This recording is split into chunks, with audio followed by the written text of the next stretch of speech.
शुभ संध्या। आज आम आलोचना करवा साहित्य दीप्ति पुस्तक राशि अच्छे उठ निशि पाइला। एठार कवि वनमाली दास। कवि बिना कविता अधूरा। तो वनमाली दास विषय अल्प बहुत आम आलोचना करवा। प्रथमे वनमाली दास से थिले ओडिया गीति कविता जगत सिद्धहस्त कवि। तांकरी जन्म 1720 मसीह एवं मृत्यु 1793 मसीहा। यह केवल अनुमान मात्र। वास्तव में यह केते दूर सत्यता यह कहा पाखर मध्य संपूर्ण विवरणी नहीं। से जड़े उच्चकोटीर संगीत रचयिता भाव से प्रसिद्ध लाभ करते। तांकर जन्मस्थान थिला पुरी। से थिले जाति रे करण। तांकर कौलिक संख्या थिला पटनायक। किंतु से वैष्णव दीक्षा ग्रहण परे तांकर गुरुदत्त नाम है भल्लभ आनंद। मात्र परवर्ती काल रे से परिचित हेले वनमाली दास नाम रे। कवि प्रथमे गृहस्थ थिबारु तांकर आद्य रचना गुड़िक थिला ग्राम्य रस भित्तिक रसिकतार परिपूर्ण।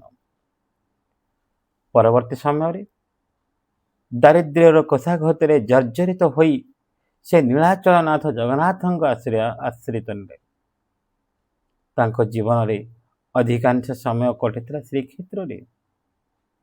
एणु तांकर प्राय समस्त कविता भक्ति रसरे परिपूर्ण एवं वैष्णव चेतना संबलित। से कृष्ण और जगन्नाथ को एक अभिन्न भली मन करुथिले। तांक द्वारा रचित सचित्र रामायण नामक एक ग्रंथर जना जाए जे जहाँ को से संस्कृतर रामायण चंपू छाया रचना करथिले। आहुरी मध्य वनमाली दास चाट इच्छावती और वनमाली राहास नाम दुई खंड पुस्तक रचना करथिले। हेले गीतिकार कवि वनमाली और काव्यकार वनमाली एक व्यक्ति की नुहंती ए पर्यंत कहारी को मध्य अवगत ना। चलंतु विलंब न करी कविताटी आलोचना करिबा। कविताटी छोट हेले मध्य खूब सुंदर, खूब भावविहल। माता यशोदा श्रीकृष्णंकर वात्सल्य ममता को के सुंदर भाव वर्णना करछन्ति वनमाली दास। से वैष्णव धर्मर व्यक्ति हेले मध्य वात्सल्य भाव को अनेक गुरुत्व दियंती। तेणु आलोच्य प्रसंग रे श्रीकृष्ण प्रति जननी यशोदांकर गभीर ममता अति सुंदर भाव प्रकाश पाई। यशोदांकर मातृहृदय गभीर पुत्र प्रीति असहाय जंत्रणा अनुभव करने को मिली। आलोच्य प्रसंग रे काल विलंब न करी आम आलोचना करवा उठ निशि पाइला। कवितार शीर्षक आम अवगत अच्छे जे उठ निशि पाइला। आम समस्त अवगत अच्छु उठ कहले उठिबा, किंतु निशि कहले राति। पाहिला अर्थात प्रात समय आसीगला बा सकाळ समय आसीगला। तेणु राति पाहीगला। काल विलंब न करी चल उठी जिबा। उठ निशि पाइला हेथर हे वंशीधर। उठ निशि पाइला एथर हे वंशीधर। मंदिर डाकिले सुख वृक्षरे राबिले काक। केड़े सुंदर भाव पद संयोजन। आपण माने जानी पारुथबे एठी माता यशोदा श्रीकृष्ण को संबोधन करी कहउछंदी उठ निशि पाइला। निशि पाइला अर्थात निशि अर्थात राति। उठ निशि पाइला, उठ राति पाइला एथर हे वंशीधर। वंशीधर बोले कहा को संबोधन करछंदी। एठरे माता यशोदा श्रीकृष्ण को वंशीधर बोली संबोधन करछंती। कारण श्रीकृष्ण वंश को धारण करती।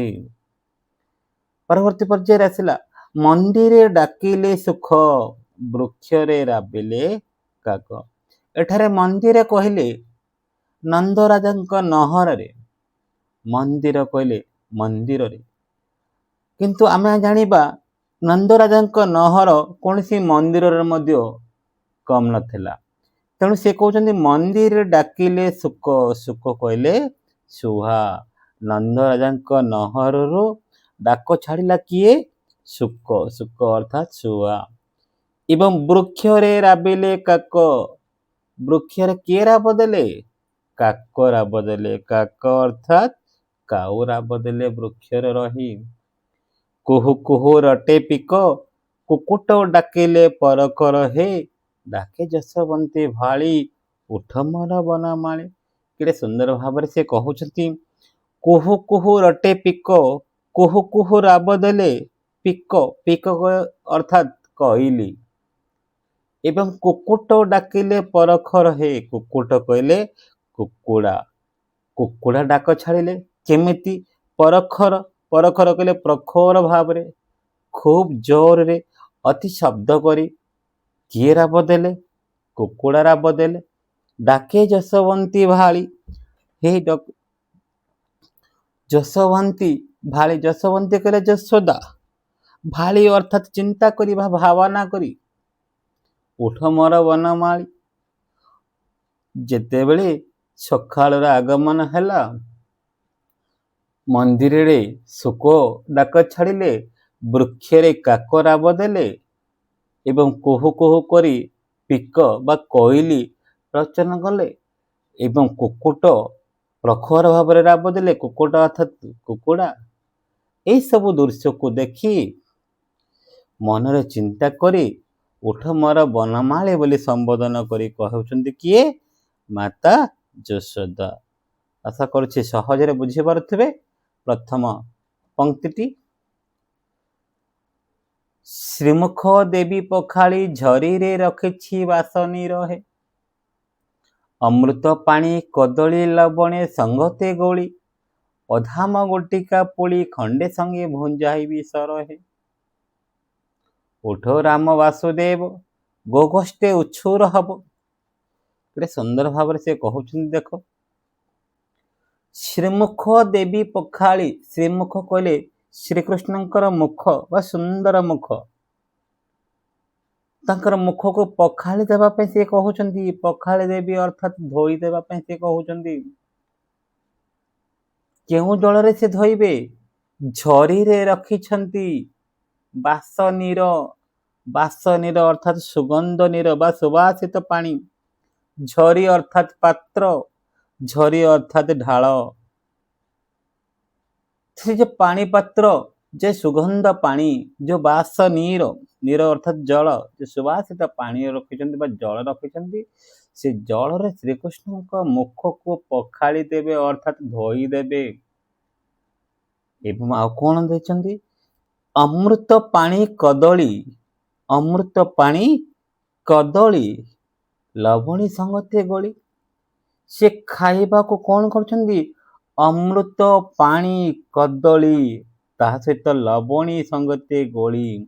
ଲବଣୀ ଅର୍ଥାତ୍ ଲହୁଣୀ ସହିତ ସେ ଗୋଳେଇକି ବା ମିଶାଇକି ଦେଇଦେବେ।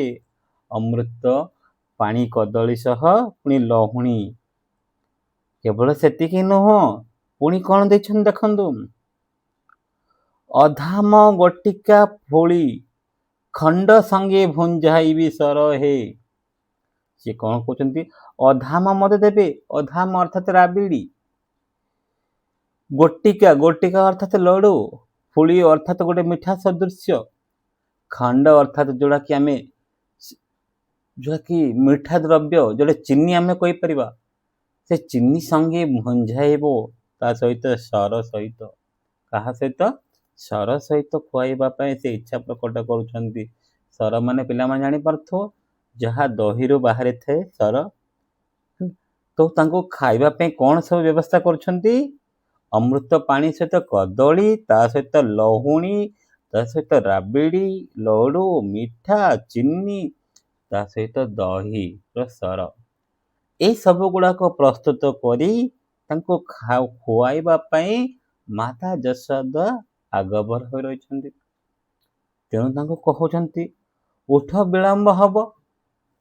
ପୁଣି କ'ଣ କହୁଛନ୍ତି ଦେଖନ୍ତୁ, ଉଠ ରାମ ବାସୁଦେବ ଗୋଗୋଷ୍ଠେ ଉଛୁର ହେବ, ଦଧିହନ ସାତେ ନବ, ନଦୀ କୂଳେ କରିବ ଆହାର ହେ। ସେ କ'ଣ କହୁଛନ୍ତି?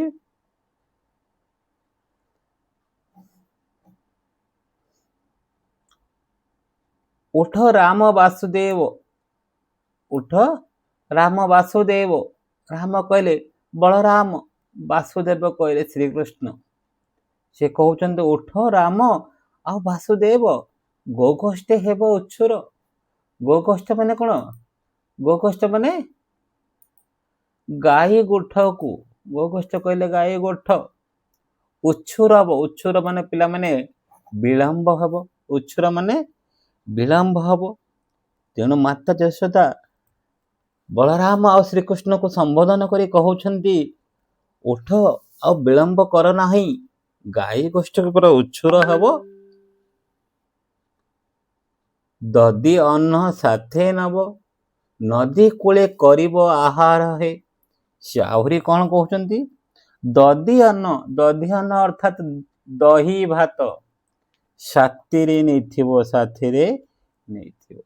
କୋଉଠି ଖାଇବ? ନଦୀ କୂଳରେ ଆହାର କରିବ, ଭକ୍ଷଣ କରିବ ବା ଭୋଜନ କରିବ। ବାଛୁରୀ ଚରାଇ ଯାଇ କାଲି ପଥ ଶ୍ରମ ପାଇ, ଅଳସଇ ଅଛ ଶୋଇ ଅଶକତ ହୁଏ କି ଶରୀର। ସିଏ ଆଉ ପୁଣି କହୁଛନ୍ତି ଦେଖନ୍ତୁ, ଏପଟେ ଉଠିବାକୁ କହୁଛନ୍ତି, ପୁଣି ସେପଟେ କହୁଛନ୍ତି ତୁମେ ଗତକାଲି ବାଛୁରୀ ଚରାଇବା ପାଇଁ ଯାଇଥିଲ, କାଳେ ତମେ ପଥଶ୍ରମ ହେଇଛ କି? ପଥଶ୍ରମ ମାନେ ଯୋଉଟା କି ବାଟ ଚାଲିବାରେ କ୍ଳାନ୍ତ ପାଇଛ କି, କଷ୍ଟ ପାଇଛ କି? ତେଣୁ ବୋଧେ ତମେ ଅଳସ ହେଇ ଶୋଇଛ କି? ଅଶକତ ହେଇଛି କି? ଅଶକତ କହିଲେ ଶକ୍ତିହୀନ, ଅଳସ କହିଲେ ଅଳସୁହା, ପଥଶ୍ରମ କହିଲେ ବାଟ ଚାଲିବାର କ୍ଳାନ୍ତି। ଏଇ ସବୁ ଯୋଉ ଅନେକ କଥା ସେ ପଚାରୁଛନ୍ତି, ଗତକାଲି ବାଛୁରୀ ଚରାଇବାକୁ ଯାଇ କାଳେ ତମେ କଷ୍ଟ ଅନୁଭବ କରିଛ କି? ତେଣୁ ବୋଧେ ଅଳସ ହେଇ ଶୋଇଛ କି? ତମ ଶରୀର କ'ଣ ଶକ୍ତିହୀନ ହୋଇଛି କି, ବା ଦୁର୍ବଳ ମନେ କରୁଛ କି? ସେ ଅନେକ ପ୍ରଶ୍ନ ମଧ୍ୟ ପଚାରୁଛନ୍ତି। ଯେହେତୁ ରାମ ଆଉ ବାସୁଦେବ ଉଠିବାର କିଛି ସମୟ ବିଳମ୍ବ ହେବାରୁ ମାତା ଯଶୋଦା ପୁତ୍ର ସ୍ନେହ କିଭଳି ଭାବରେ ତାଙ୍କୁ ବାନ୍ଧି ରଖିଛି ଦେଖନ୍ତୁ। ଗୋଟେ ପଟେ ତାଙ୍କୁ ଉଠେଇବା ପାଇଁ କହୁଛନ୍ତି, ଅନ୍ୟ ପଟେ କହୁଛନ୍ତି କାଳେ ପଥଶ୍ରମ ପାଇଥିବେ ବୋଧେ, ତେଣୁ ତାଙ୍କେ ଅଳସ ହେଇ ଶୋଇଛନ୍ତି ବୋଧେ, ତାଙ୍କର ଶରୀର ଶକ୍ତିହୀନ ହୋଇଛନ୍ତି ବୋଧେ। ଏମିତି ଅନେକ ପ୍ରଶ୍ନ ନିଜ ଭିତରେ ଉଙ୍କି ମାରୁଥିଲା। ଠିକ୍ ସେଇ ସମୟରେ ଆସିଗଲେ କିଏ? ସିଂହ ଦୁଆରେ ଗପ ସୁତ, ଡାକନ୍ତି ଉଠ ଅଚ୍ୟୁତ, କେତେ ନିଦ୍ରା ଯାଉ ତୁ ତ, ଆକାଶେ ଉଦୟ ଦିନକର ହେଇ। ପୁଣି ସେ କହୁଛନ୍ତି ସିଂହ ଦୁଆରେ ଆସି ପହଞ୍ଚିଗଲେ ଗପସୁତ।